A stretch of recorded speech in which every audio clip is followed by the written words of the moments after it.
Officers heard barking and screaming from the tiny trailer, which was in terrible condition. The windows were dirty, the curtains had turned yellow, and the metal paint was chipped. The cops knocked. "Anyone there?" they screamed. "Police." It was tough to hear the cries with all the barking. So officers decided to kick the metal door down. The smell from inside made them nauseous. Then they found the source of the stench. The 911 operators in Florida were used to all sorts of calls ranging from people arguing to disorderly conduct. They were also used to people prank calling them. But the emergency service line workers are trained professionals, and they knew which questions to ask when the call's real. Where are you? Are you in danger? Are you hurt? But what if the caller couldn't speak or understand the questions? Mary was full of energy when she started her shift on Tuesday morning because of the 2 cups of coffee she drank before sitting at her post. Now that she was wide awake, she put on her headset, turned her computer on, and drank her 3rd cup of coffee. The office was very quiet as the morning and night shift had just swapped. She had no idea what awaited her on this fateful day. Mary often said the same line tons of times a day over the past 3 years. 911, what's your emergency? She waited. It was shortly after 8 a.m., and she wasn't in the mood for pranksters who usually preyed on the night shift. Hello? 911? Hello? She pushed her headphones deeper into her ears and cranked up the volume. Then she heard a heartbreaking voice. "Mama?" a child asked. Mary went on alert. Why did this child dial 911? "Can you hear me?" she asked. But all she heard was baby talk that she couldn't understand. "Is your mommy or daddy there with you?" Mary heard dogs howling and barking on the other end. "Hello, do you have mommy or daddy with you?" The hair on the back of her neck stood out when the child whispered, "No." Mary couldn't understand the child, and vice versa, which made her worry. "Call mommy or daddy. Tell them someone is on the phone for them, okay?" She heard a rustling sound through her headset.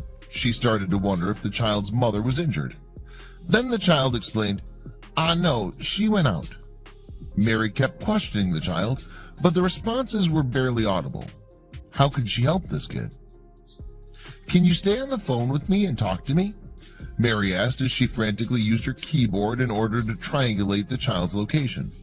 But to do this, she had to keep the child on the phone. "Is that your puppy I hear?" The barking was deafening. "What's your name? What age are you?" Nothing. "Are you still there?" Then the call ended. Fortunately, Mary had the child's location. Mary tracked the call to Oak Hill, Florida, and dispatched a couple of deputies to investigate.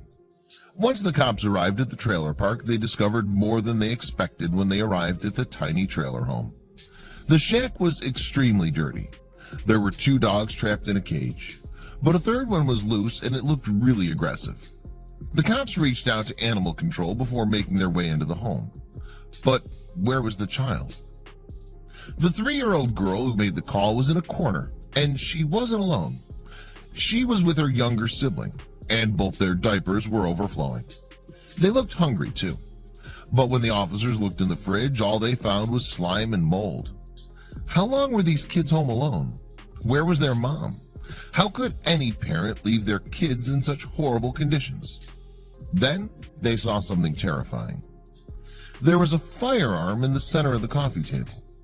The toddler grabbed it and began waving it through the air. She also pointed it at the officers and laughed.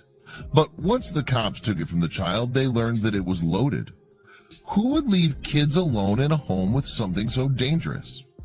The cops immediately called the Department of Children and Families to scoop the kids up and get them as far away from the deplorable conditions they were in.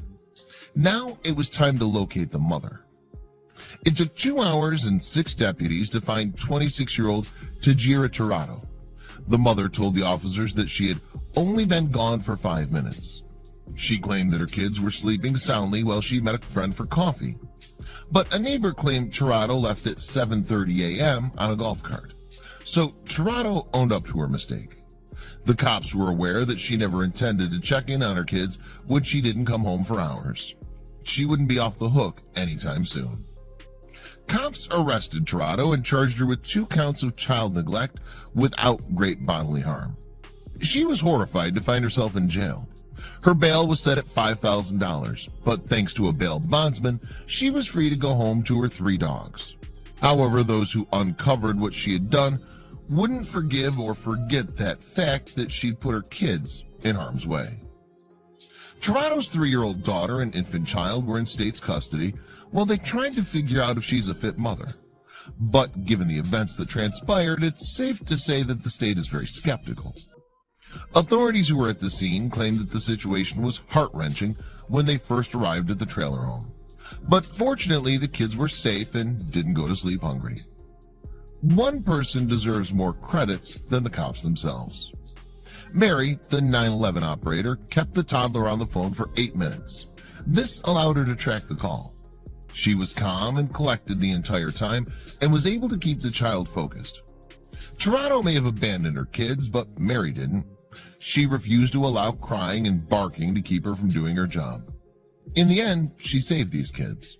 But the story has a troubling side to it. Mary was trained to deal with situations like this one. What happened to Tirado's kids is more common than people think, and yet it should never happen. Fortunately, emergency services work around the clock to make sure everyone is safe. And more importantly, they help those who are too young and need a hand. After a troubling distress call, Mary was able to help these kids before tragedy struck. Mary deserves a promotion.